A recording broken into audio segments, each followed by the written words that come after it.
여호수아 1장 1절부터 9절까지 있는 말씀입니다. 제가 가지고 있는 성경은 구약성경 320쪽입니다. 사신 줄로 알고 우리 같이 말씀을 읽겠는데요. 저와 한 절씩 교독해서 말씀을 읽겠습니다. 여호수아 1장 1절부터 9절까지 있는 말씀, 제가 먼저 한 절 읽겠습니다. 여호와의 종 모세가 죽은 후에 여호와께서 모세의 수종자 눈의 아들 여호수아에게 말씀하여 이르시되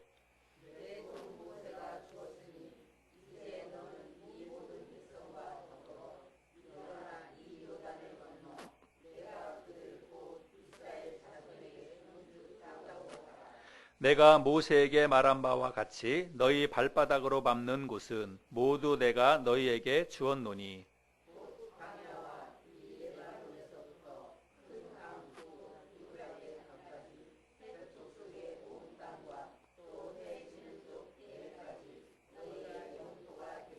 내 평생에 너를 능히 대적할 자가 없으리니 내가 모세와 함께 있던 것 같이 너와 함께 있을 것임이니라. 내가 너를 떠나지 아니하며 버리지 아니하리니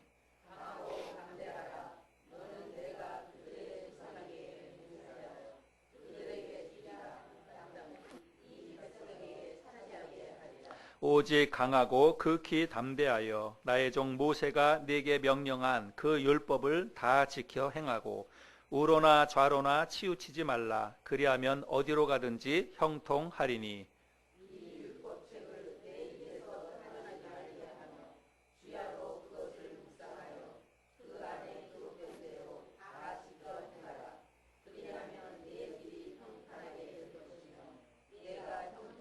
같이 읽겠습니다.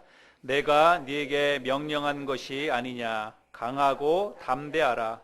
두려워하지 말며 놀라지 말라. 내가 어디로 가든지 네 하나님 여호와가 너와 함께 하느니라 하시니라. 아멘. 우리가 살아가면서 뭔가 새로운 일을 시작하거나 혹은 어떤 일을 다시 도전하는 것은 쉬운 일이 아닙니다. 사전에 철저하게 계획도 세워야 되고 그리고 또 많은 준비도 해야 하고 그렇기 때문이죠. 그런데 그런 것보다 계획을 잘 짜고 그리고 준비를 철저하게 세우고 이런 것보다 더 중요한 것이 있는데 그것은 바로 마음이라고 하는 것입니다. 마음을 어떻게 먹느냐, 그것이 굉장히 중요하다라고 하는 것이죠. 제가 듣기로 우리 찬송 인도한 김영만 형제 그 딸이 고3, 지난해 고3이었는데 재수를 결심했다고 이렇게 이야기를 들었습니다. 자신이 원하는 학교에 진학하기 위해서 1년 동안 다시 공부하기로 마음에 이제 결심을 한 것이죠. 1년 동안 얼마나 또 힘들까 생각하니까 또 안쓰럽기도 하고 그렇습니다. 여러분들도 기억하시고 위해서 기도해 주시기 바랍니다. 귤이 위해서 기도 많이 해 주시기를 바랍니다. 그런데 한번 생각해 보면 여러분 재수를 결심한 우리 규리에게 있어서 가장 중요한 게 뭘까요? 1년 동안 재수하는 동안에 계획표를 철저하게 계획표를 잘 짜는 게 가장 중요한 일일까요? 그것도 중요할 것입니다. 그리고 좋은 학원을 알아봐서 좋은 학원에 등록하는 것도 또 재수하는 학생에게는 아주 필수적인 그런 일이라고 생각이 됩니다. 그러나 여러분 계획표를 아무리 철저하게 잘 짜고 좋은 학원에 등록한다 할지라도 공부하는 규리가 마음을 어떻게 먹느냐, 저는 그것이 가장 중요하다고 생각을 합니다. 1년 동안은 자기 자신과의 싸움이에요. 그래서 철저하게 자기의 마음을 새롭게 하고 각오를 단단히 해야 1년 동안을 잘 버틸 수 있고 그리고 또 원하는 성적도 올라갈 수 있고 그렇다라고 생각이 됩니다. 저는 우리 교회 올해 교회 창립 10주년을 맞이하면서 우리 교회 표어를 다시 새롭게 시작하는 해라고 정했습니다. 근데 공교롭게도 상황적으로도 진짜 이제 다시 새롭게 시작해야 하는 그런 때라고 생각이 됩니다. 그런데 우리가 연말에도 나눴지만 이런 모든 일들이 교회를 새롭게 하시려는 하나님의 목적과 뜻이 있다, 저는 그렇게 생각을 합니다. 중요한 것은 뭐냐면 교회 표어를 다시 새롭게 시작하는 해, 이렇게 표어를 정한 것이 중요한 것이 아니라 그 표어를 올 한 해 동안 우리가 어떻게 이루어 가느냐, 그것이 중요하겠죠. 오늘 우리들이 함께 나누려고 하는 이 본문 말씀은 가나안 정복을 앞두고 지도자인 여호수아에게 하신 하나님의 말씀입니다. 아마 여러분들이 이 본문 말씀은 익숙하게 잘 알고 있는 말씀이고, 이 본문 말씀으로 설교도 아마 여러분들이 신앙생활 하면서 여러 차례 들었을 것입니다. 그런데 아무래도 여러분들이 주로 들었던 그 설교 말씀은 이제 가나안 땅에 이스라엘 백성들이 들어가거든 너희들이 가나안 땅에 들어가서 어떻게 살아야 된다, 그런 어떤 내용에 초점을 맞춘 그런 설교를 아마 여러분들이 들었을 것입니다. 그래서 이 본문 말씀에서 가장 핵심적인 말씀은 8절에 있는 말씀이죠. 여러분들 암송도 하고 그럴 텐데, 이 율법책을 내 입에서 떠나지 말게 하며 주야로 그것을 묵상하여 그 가운데 기록한 대로 다 지켜 행하라. 그리하면 내 길이 평탄하게 될 것이며 내가 형통하리라. 이제 약속의 땅 가나안 땅에 너희들이 들어가게 될 텐데, 가나안 땅에 들어가거든 하나님의 율법책을 지키라는 것입니다. 그것을 마음속에 두고 그 말씀, 기록된 말씀대로 살아라. 그리하면 가나안 땅에서 너희들이 형통한 삶, 평안한 삶을 살게 될 것이다. 이런 말씀을 아마 여러분들이 들었을 거예요. 그래서 이 본문의 말씀을 통해서 우리가 이 땅을 살아가는 동안에 형통한 삶을 사는 삶의 비결이 뭐냐면 하나님 말씀에 순종하는 것이다. 이런 교훈의 말씀들을 아마 여러분들이 많이 들었을 것입니다. 틀린 말씀이 아니지요. 좋은 말씀이고 우리가 마음에 잘 새겨야 할 그런 말씀입니다. 그런데 저는 하나님께서 이 여호수아에게 지금 이 시대와 이 상황을 우리가 조금 더 이해하고 이 시대의 상황에 우리가 조금 더 마음을 쏟아서 들어가다 보면 그보다 더 중요한 하나님의 말씀이 있다는 것을 우리들이 발견할 수 있습니다.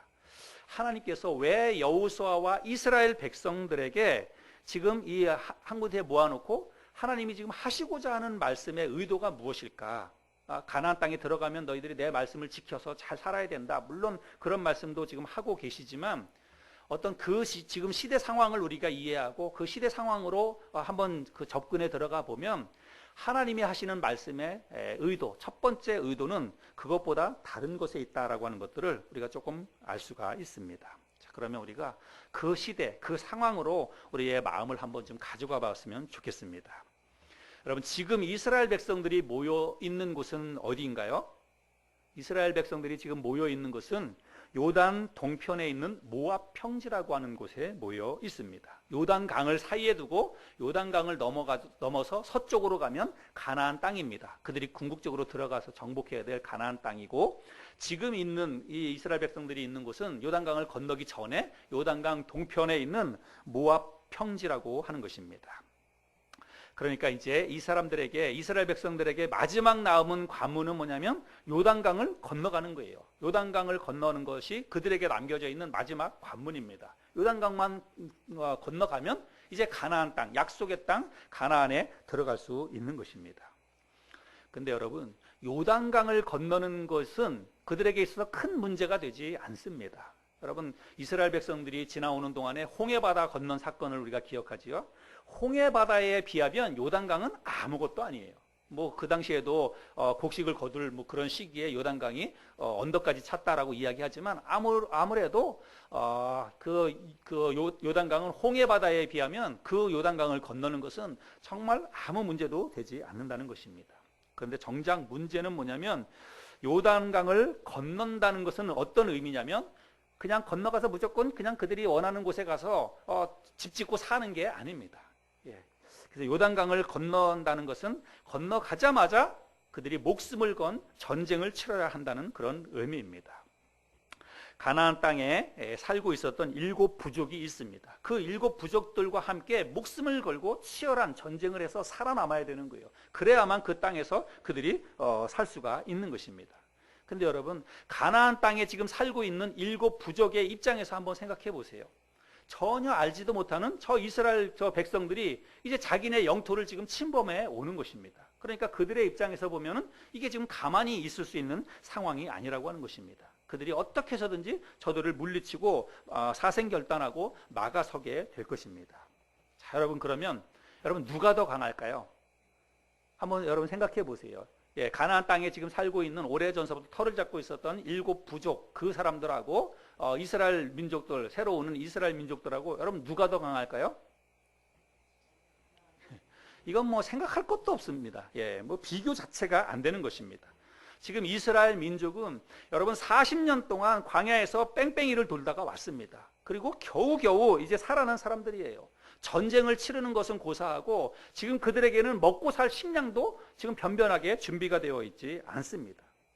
게다가 여러분, 그들을 이끌고 왔던 정말 탁월한 지도자, 하나님 앞에 사로잡혀 있었던 그 위대한 지도자인 모세도 여러분 죽고 없습니다. 오늘 읽었던 본문 말씀 1절에 보면 여호와의 종 모세가 죽은 후에, 또 2절에도 내 종 모세가 죽었으니 이렇게 기록하고 있지요. 그러니까 탁월한 지도자인 모세도 죽고 없다는 것입니다.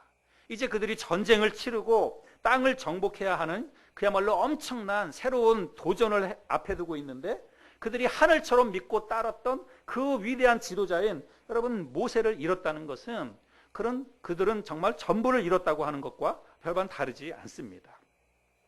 여러분, 이스라엘 백성들이 지금 이스라엘 백성들의 마음이 어떨지를 우리가 지금 성경을 읽으면서 생각하는 게 아니라 그 시대적인 상황으로 들어가 보면 이스라엘 백성들의 마음이 어떨지를 우리가 조금은 이해할 수 있습니다. 그들이 얼마나 낙담이 되고 또 얼마나 낙심이 되고 혼란스럽고 뿐만 아니라 여러분 얼마나 두렵겠습니까? 얼마나 무섭겠습니까? 이제는 돌아갈 수도 없는 거예요. 여기까지 왔기 때문에 돌아갈 수도 없고 죽으나 사나 요단강을 건너가서 전쟁을 치러야 되는 것입니다. 그런데 그들에게는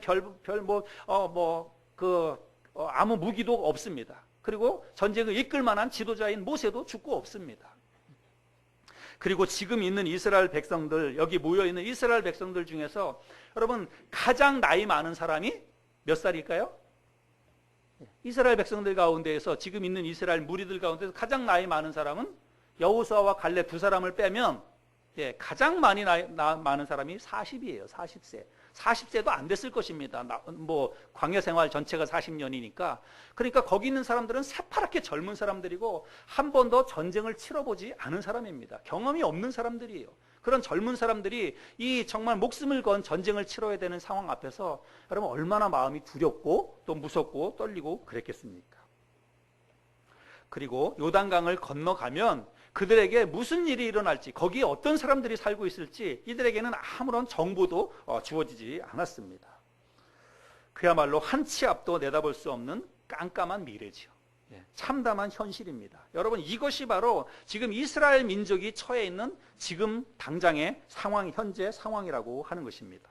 자, 그러면 여러분 이런 상황이에요. 이런 상황 속에서 하나님께서 새로운 지도자인 여호수아를 따로 불러서 여호수아와 그리고 지금 여기 모여 있는 이 젊은 신세대 이스라엘 백성들에게 이제 뭔가 말씀을 하셔야 되는 거예요. 그러면 여러분 같으면 이 여호수아와 이스라엘 백성들에게 무슨 말씀을 여러분 할 것 같습니까? 이런 상황이라면. 여러분, 그러면 우리도 조금 이제 이해가 되죠. 이런 상황 속에 정말 벌벌벌 떨고 있고 뭘 어떻게 해야 될지 모르는 이 이스라엘 백성들 앞에서 하나님이 하시는 말씀은 단 한 가지입니다. 오늘 본 말씀에 보면 5절 6절에 보면 자막을 보실까요? 내 평생에 너를 능히 대적할 자가 없으리니 내가 모세와 함께 있었던 것 같이 너와 함께 있을 것임이니라. 내가 너를 떠나지 아니하며 버리지 아니하리니 강하고 담대하라. 또 9절 말씀에도 보면 내가 네게 명령한 것이 아니냐, 강하고 담대하라, 두려워하지 말며 놀라지 말라. 하나님이 하시고자 하는 그 말씀은 한마디로 이것입니다. 두려워하지 말라는 거예요. 떨지 말라는 것입니다. 내가 지금까지 모세와 함께 있었던 것처럼 너희들과 함께 있을 테니까, 그리고 이 땅을 너희들에게 줄 테니까 걱정하지 마라, 두려워하지 말아라. 하나님이 그렇게 말씀을 하고 있습니다. 하나님은 두려움과 공포에 떨고 있는 이 이스라엘 백성들을 안심시키시면서 이 땅을 내가 너희에게 줄 테니까 전혀 두려워하지 말라라고 말씀을 하십니다. 출애굽한 이 1세대, 그러니까 여러분 지금 이 이스라엘 백성들의 부모들은 여러분 어찌 보자면 애굽을 떠나왔던 1세대 사람들은 가나안 정복하는 일에 실패했습니다. 여러분, 그들은 광야에서 다 죽고 먼지로 사라지고 말았습니다. 그러면 그들에게 주어졌던 하나님의 첫 번째 하나님의 그 사명은 뭐냐면 이스라엘 백성들로 하여금 가나안 땅을 정복하고 거기에 하나님의 나라를 세우는 것이 하나님의 원래 목적이었습니다. 그 일을 위해서 사람들을 불러냈어요. 그런데 그 명령을 처음 받았던 그 애굽을 떠나왔던 이 1세대 사람들은 모두 다 광야에서 죽고 말았습니다. 여러분, 그러면 하나님의 원래 계획, 하나님이 하시고자 했던 그 일도 그걸로 끝나버렸을까요?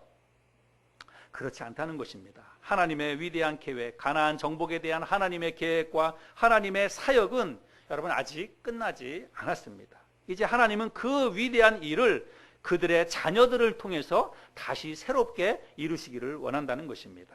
그래서 그 일을 이루시기 위해서 이제 여호수아와 이스라엘의 이 젊은이들을 한자리에 불러 모아놓고 그들의 마음을 새롭게 해 주시는 것입니다. 그들로 하여금 다시 한번 용기를 가지고 일어나서 하나님의 위대한 사명에 도전할 수 있도록 그들에게 희망을 주고 그들에게 믿음을 불어 누워 주는 것입니다. 여러분, 이것이 오늘 우리들이 함께 읽었던 본문 말씀에 대한 내용입니다. 저는 오늘 이 말씀을 함께 나누면서 이 말씀이 2020년 새해를 시작하는 저와 또 우리 하늘소망교회 성도들에게 주시는 하나님의 말씀이라고, 연초에 우리에게 주시는 하나님의 말씀이라고 생각을 합니다. 여러분, 이스라엘 백성들이 지금 처한 상황과 저와 우리 교회가 처한 상황이 비슷한 점이 많이 있다, 저는 그런 생각이 들었어요. 여러분, 우리 교회가 이제 올해 3월 달이면 창립 10주년이 됩니다. 10주년. 근데 저는 지나간 10년을 돌아볼 때에 이것이 이스라엘 백성들의 광야 생활 40년과 많이 닮아 있다, 이런 생각이 들었습니다. 여러분, 이스라엘 백성들의 광야 생활 40년을 돌이켜보면 하나님께서 그들을 때때로 구름 기둥으로 불 기둥으로 그들을 인도해 주셨습니다. 그들이 먹을 것이 없었을 때 하나님께서 하늘에서 만나와 메추라기를 내려주셔서 그들의 허기진 배를 채워 주셨습니다. 마실 물이 없어서 그들이 고통 가운데 있었을 때에 여러분, 반석에서 물을 내서 그들의 목마름을, 갈증을 해결해 주셨습니다. 그런 것처럼 여러분, 개척해서 지금까지 10년을 지나오는 동안에 우리 이 하늘소망교회에도, 저에게도 하나님의 은혜와 돌보심이 너무 많았고 크고 놀라웠다, 그런 생각이 듭니다. 여러분, 교회를 어느 곳에 정해놓고 교회를 개척해서 교회를 시작하는 게 여러분 참 쉽지 않은 일입니다. 또 많은 분들이 그렇게 교회를 시작을 하지만 또 어려움을 많이 겪습니다. 그거는 이제 뭐냐면, 물론 재정적으로 조금 여유가 되면 어떤 상가든지 뭐든지 교회를 그냥 사서 하면 좋은데 그렇지 않잖아요. 우리 교회만 하더라도 이게 지금 월세를 내는 그런 상가 건물을 임대를 해서 하는 거죠. 그런데 상가 건물을 임대를 해서 이렇게 처음 교회를 개척할 때 사실은 건물주를 잘 만나야 돼요. 건물주를 잘못 만나면 건물주 때문에 매년마다 월세 올려달라 그러고, 월세 못 올려주면 그냥 다 나가라 그러고, 근데 뭐 교회 시설도 다 해놓고 성도들도 여기에 다 모이는데 나가라고 하면 또 어떻게 나갈 수 있습니까? 그러니까 못 나가니까 월세를 할 수 없이 월세를 올려주는 거예요. 그러다가 결국은 이제 월세 부담 때문에 교회를 그냥 다른 곳으로 옮겨가고, 그러면서 성도들이 또 못 쫓아가니까 또 흩어지기도 하고, 여러분, 이런 일들이 정말 많이 일어납니다. 여러분들 아마 잘 모르실 수도 있지만 실제로 그런 일들이 많이 일어납니다. 제가 알고 있는 우리 그 친교권의 목사님도 저희보다 1년 먼저 개척을 했거든요. 근데 송파에서 개척을 했다가 그분은 지금까지 교회를 3번 옮겼어요. 3번. 예. 여러분, 교회 한 번 옮기는 게 그게 쉬운 일이 아니잖아요. 예. 성도들도 뭐 다 이렇게 쫓아가야 되고 거리적으로도 그런데 정말 어려운 일입니다. 그런데 우리 교회는 한 번도 그런 일 때문에 스트레스 받거나 또 건물주가 그런 걸 요구하거나 그런 적이 없습니다. 지금까지 지내는 동안에 한 번도 뭐 월세에 대한 그런 부담을 주거나 뭐 교회에 대해서 뭔가 이렇게 싫은 소리를 하거나 그런 게 없었어요. 10년 지나오는 동안에 월세도 딱 한 번, 중간에 딱 한 번 10만 원 더 올려줬습니다. 그거 올려달라 그래서 너무 감사하고 너무 큰 은혜이죠. 또 교회가 이렇게 지내다 보면 주변 이웃들과 주차 문제 때문에, 또 교회의 소음 문제 때문에 이웃 주민들과 다툼과 시비가 일어나는 경우도 참 많아요. 그래서 교회가 이웃 사람들하고 매일 그냥 싸움하고, 또 이웃 사람들이 막 교회 와가지고 또 이렇게 안 좋은 소리하고, 이런 것 때문에 어려움 겪는 그런 일들도 많이 있습니다. 근데 우리는 한 번도 그런 일도 지금까지 없었습니다. 게다가 여러분, 물질적으로도 한 번도 우리 교회가 마이너스 나거나 그런 적이 없습니다. 월세를 못 냈다든지 뭐 관리비가 밀렸다든지 한 번도 그런 적이 없습니다.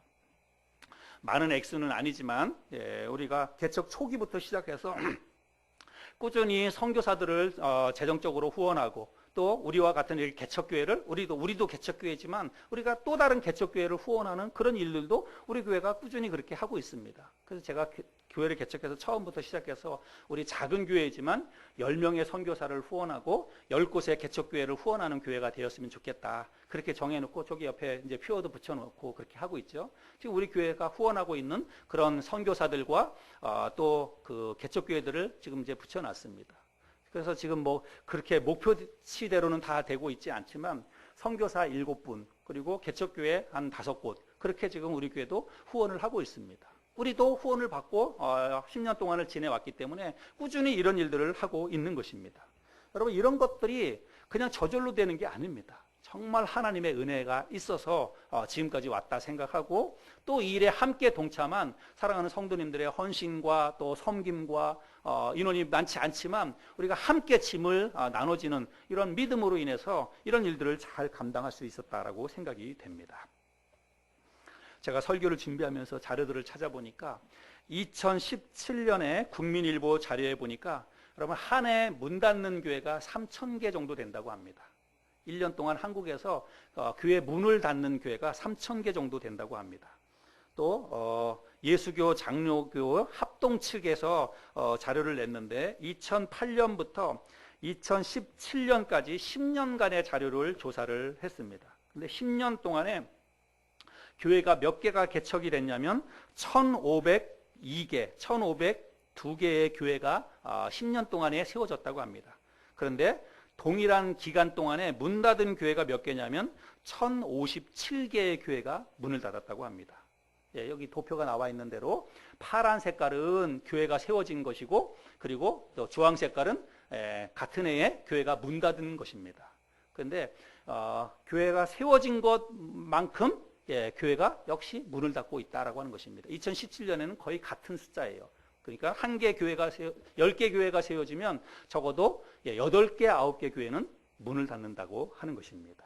여러분 이것이 실제적인 그런 일들입니다. 물론 뭐 큰 교회 같은 교회들이 문을 닫거나 그렇지는 않을 거예요. 그냥 우리 교회 정도 이렇게 작은 교회들이 교회가 세워졌다가 잘 버티지 못하고 여러 가지 뭐 이유가 있겠지만 결국은 교회가 문을 닫는 그런 일들이 이제 비일비재하게 일어난다는 것입니다. 그래서 목회자들 사이에서는 개척교회가 부흥한다라고 하는 것은 정말 힘든 일이다. 그냥 교회가 문을 안 닫고 그냥 버티는 것만 해도 살아남는 것만 해도 대단한 일이다. 이렇게 이야기들도 하고 그렇습니다. 그래서 우리 교회가 10년 동안 그래도 자리를 지키고 또 지금까지 하나님의 은혜로 여기까지 올 수 있었다라고 생각이 됩니다. 그러나 엄밀한 의미에서 우리가 좀 더 냉정한 그런 기준으로 우리의 지나간 10년을 돌이켜 볼 때에 제 개인적으로는 우리가 1세대 광야 생활처럼 우리 교회도 실패라는 그런 생각이 좀 들었습니다. 여러분 10년이라고 하는 이 시간은 결코 짧은 시간이 아닙니다. 10년이라고 하는 이 긴 시간을 고려한다면 지금 우리 교회의 이 모습은 사실은 부끄러운 모습이다. 저는 개인적으로 그런 생각이 듭니다. 그래서 제가 10주년을 맞이하면서 지난 연말부터 참 고민이 많았어요. 그래서 하나님 앞에 기도하면서 제 마음속에 하나님께서 참 이렇게 어떻게 보면 좋은 부담이죠. 영적으로 저에게 좋은 부담들을 많이 주셨습니다. 그래서 어떤 부담이었냐면 이대로는 안 되겠다라고 하는 생각을 하나님께서 제 마음속에 계속 주셨어요. 이 교회가 어떤 교회인지, 이 교회가 어떤 교회냐 저에게 하목사 생각해봐라. 이 교회는 예수 그리스도의 피값으로 세워지신 교회입니다. 예수 그리스도께서 목숨값을 대신 지불하셔서 세워주신 하나님의 교회라고 하는 것입니다. 그런데 예수님이 목숨을 지불해서 세워주신 이 하나님의 교회인데 이 모양 이대로 주저앉아 있어서는 안 되겠다라고 하는 생각을 계속해서 제 마음속에 주셨습니다. 그래서 제가 이제 지나간 10년은 이스라엘 백성들의 광야 생활 40년처럼 깨끗하게 잊어버리고 새로운 마음과 새로운 결단과 각오를 가지고 처음부터 내가 다시 시작해 봐야 되겠다 이런 마음이 들었어요. 처음 교회를 개척할 때는 제가 이야기했지만 사실 우리 교회 용인에는 아무도 아는 사람이 없었습니다. 연고가 없었어요. 그래서 우리 식구들하고 처음에 이제 몇 사람하고 해가지고 한 달, 2달 정도는 한 10명 미만이 계속 예배를 드렸습니다. 6명, 7명, 그렇게 해가지고 그렇게 예배를 드렸어요. 그래서 정말 힘들게 시작을 해서 지냈는데 이제 지금 이제 10주년을 맞이하면서 제 마음속에는 10년이라고 하는 세월은 물론 하나님의 은혜가 있었으니까 하나님의 은혜 앞에 감사하면서 해야 되지만 지나간 과거가 돼버렸어요. 그래서 그것은 그냥 잊어버리고 이제부터 10년이라고 하는 세월을 기억해 두지 말고 이제부터 다시 시작한다라고 하는 마음으로 처음부터 1년, 원년이라고, 개척교회 원년이라고 생각하고 내가 다시 해봐야 되겠다. 하나님께서 그런 마음에 부담을 주셨습니다. 그런데 그렇게 생각하니까 훨씬 더 마음에 어떻게 보면 믿음이 생겼어요. 왜냐하면 처음 개척할 때보다는 지금 상황이 훨씬 좋잖아요. 지금 여기 있는 여러분들하고 새롭게 교회를 개척한다 그러면 얼마든지 저는 개척 잘 할 수 있으리라고 생각이 됩니다. 그러니까 저뿐만이 아니라 여러분들도 그런 마음을 가졌으면 좋겠어요. 저와 함께 한 마음이 되어서 그동안 우리가 여러 시간들을 보냈지만 그거는 그냥 하나님의 은혜로 생각하고 감사하면서 다 덮어두고 이제부터 우리가 여기 있는 분들이 개척 멤버라고 생각하고 지금부터 우리가 새롭게 시작해야 된다. 새롭게 시작하자. 이런 마음가짐으로 우리가 하면 얼마든지 우리가 다시 일어날 수 있고 또 다시 교회를 잘 세워갈 수 있다. 이런 생각이 듭니다. 지금 이 정도의 숫자를 가지고 또 재정적으로 이 정도 준비된 것 가지고 교회를 시작을 하면 처음에는 이거에 절반, 3분의 1도 안 됐는데 교회를 개척했으니까 지금 상황이면 얼마든지 우리가 더 좋은 조건 속에서 교회를 개척하고 또 시작할 수 있다. 이런 생각이 들었습니다. 그래서 제 마음을 여러분들에게 솔직하게 이야기하는 거예요. 그래서 여러분들도 그런 마음가짐을 가지고 우리가 이제부터 새롭게 출발해서 한번 멋지게 교회를 다시 한번 일으켜보고 세워보자. 이런 생각을 가지고 함께 도전했으면 좋겠습니다. 근데 사실은 현실적으로 상황적으로 보면 여러분 이스라엘 백성들처럼 우리의 상황도 사실은 그렇게 썩 좋은 그런 상황은 아닙니다. 무슨 얘기냐면 우리가 연말에 함께 했던 우리가 정말 앞에서 힘을 실어주고 또 이끌어 주었던 두 분 집사님 가정이 사실은 교회를 떠나게 되었죠. 그분들이 함께 있어도 사실은 좀 힘든 상황인데 오히려 10주년을 맞이하면서 교회를 떠나게 되었습니다. 아마 그래서 그런 것들이 저도 그렇고 여러분들도 그렇고 마음이 많이 낙심이 되기도 하고 또 우리가 함께 막 으쌰으쌰 막 그렇게 하다가 그런 일들을 겪으면 같이 맥이 빠지니까 아마 여러분들도 그런 마음이 좀 있지 않을까 그런 생각이 듭니다. 근데 여러분 주님의 몸된 교회를 세워 나가는 것은 여러분 이거는 하나님의 계획이고 하나님의 뜻입니다. 제가 연말에도 말씀을 드렸다시피 여러분 교회를 세워 나가는 것은 여러분 교회를 세우는 것은 영적인 일입니다. 이거는 하나님의 일이에요. 그래서 하나님의 일이기 때문에 하나님께서 우리를 도구로 우리를 사용하셔서 교회를 세워나가는 것이지 우리의 힘과 우리의 노력으로 우리의 열심으로 교회가 부흥되고 교회가 세워지는 게 아니라는 사실들을 우리는 기억해야 됩니다.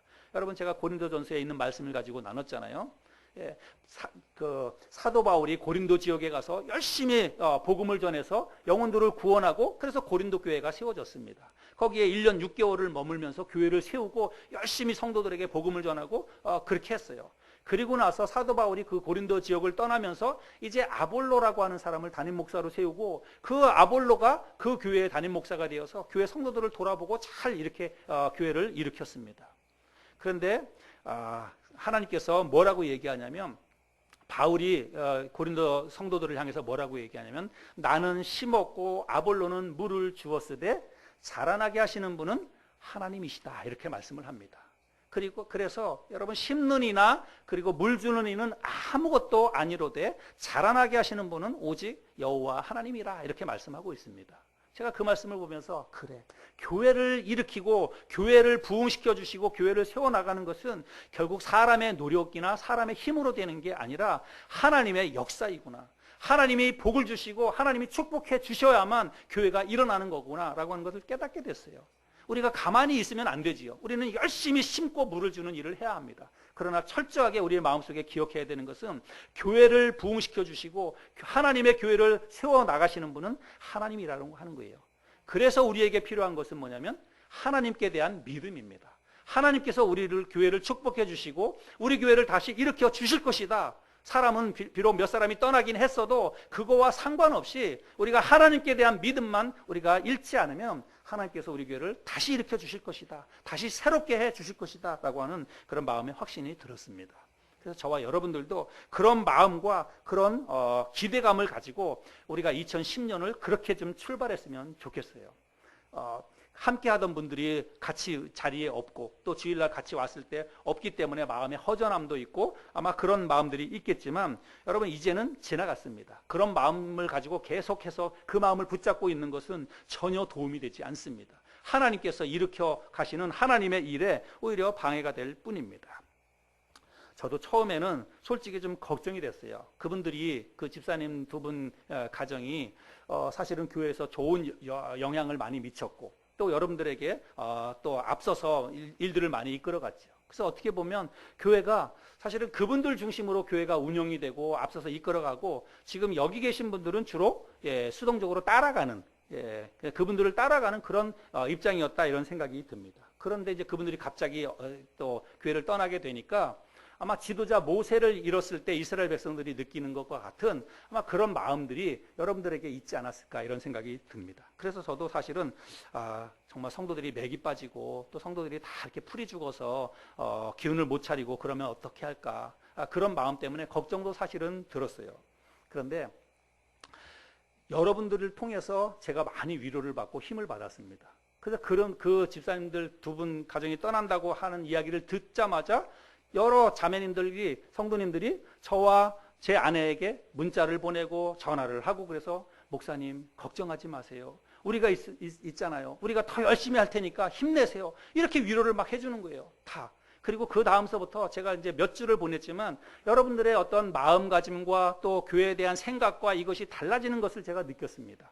예전에 느끼지 못했던, 예전에 여러분들이 갖지 않았던 그런 마음. 그래서 이제는 그분들이 없어도 여러분들이 오히려 주축이 되어서 교회를 우리가 한번 해봐야 되겠다. 우리가 한번 열심히 심고 물 주는 일을 해야 되겠다. 이런 마음을 예전엔 그냥 따라가는 입장이었는데 지금은 그런 마음이 아니라 함께 열심히 한번 해보겠다라고 하는 그런 마음들이 있는 것을 제가 느꼈어요. 그래서 이게 하나님이 하시는 일이다. 이런 마음에 확신을 갖게 됐습니다.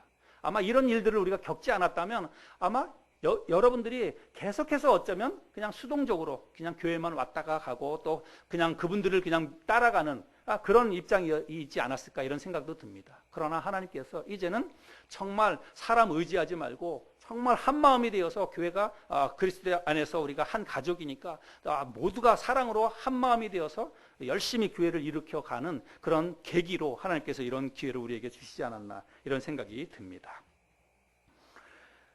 여러분 중요한 것은 여러분 상황이 변할 수 있어요. 상황은 얼마든지 변할 수가 있습니다. 제가 같이 교제하는 친교권의 목사님이 분당 야탑동에 교회가 있는데 그 목사님하고 같이 이렇게 이야기하다가 보니까 저도 잘 몰랐는데 그분은 저보다 훨씬 더 목회하면서 어려움을 겪었어요. 그분은 이제 저보다 먼저 이제 교회를 했는데 거기는 이제 후임자로 들어갔거든요. 그래서 그분이 후임자로 가가지고 목회를 할 때 아이들까지 해가지고 거의 한 100명 정도 이렇게 인원이 됐답니다. 그러니까 뭐 이제 작은 상가 건물에서도 그래도 이제 잘 하고 있었던 거죠. 근데 분당 야탑동이라고 하면 거기는 여기보다 훨씬 더 경쟁이 치열하거든요. 근데 어른들 숫자만 성인들만 한 80명 정도 됐는데 교회 지나다가 이런저런 일이 있어가지고 1년에 어른들 80명에서 어른들이 40명이 나갔답니다. 한두 명이 이렇게 해가지고 같이 나가면서 가족 단위로 이렇게 나가다 보니까 80명에서 1년 사이에 딱 반토막이 났대요. 성도들이 딱 40명으로 줄었답니다. 그래서 그때부터 목사님이 정말 정신을 차릴 수가 없었답니다. 너무너무 힘들고 괴로워가지고 그냥 목회를 그만둘까 포기할까 이런 생각도 하고 너무너무 힘들었다고 그런 얘기를 합니다. 그래서 지금도 그게 많이 회복은 되지 않았지만 그래도 하나님 앞에 부르신 사명이 있기 때문에 열심히 나가서 기도하고 전도하고 지금 계속해서 부부가 나가서 전도하고 그렇습니다. 그런데 올해 들어와가지고 이런 것들이 조금 회복이 됐대요. 그래서 올해 한 해에만 한 8명 정도 새로운 영혼이 붙여졌다고 합니다. 나가서 전도하고. 그래서 교회는 하나님이 세우시는 것이구나. 사람이 떠나도 내가 낙심하지 않고 목자가 낙심하지 않고 성도들이 낙심하지 않으면 기존에 남아있는 사람들을 통해서 하나님이 또 다른 역사를 일으켜 주신다고 그 목사님이 저한테도 간증을 하는 거예요. 저도 그게 큰 위로가 되었습니다. 여러분 저와 여러분들의 마음이 중요합니다. 우리가 잘 될 수 있을까? 잘 할 수 있을까? 가진 것도 별로 없고 또 사람도 별로 없고 오히려 있던 사람마저 떠났는데 우리가 그런 마음 때문에 우리가 불안해하고 근심하고 걱정하고 염려하고 허전함을 느끼고 우리가 그런 마음 속에 사로잡혀 있으면 절대로 하나님께서 우리의 교회에 역사하지 않는다는 것입니다.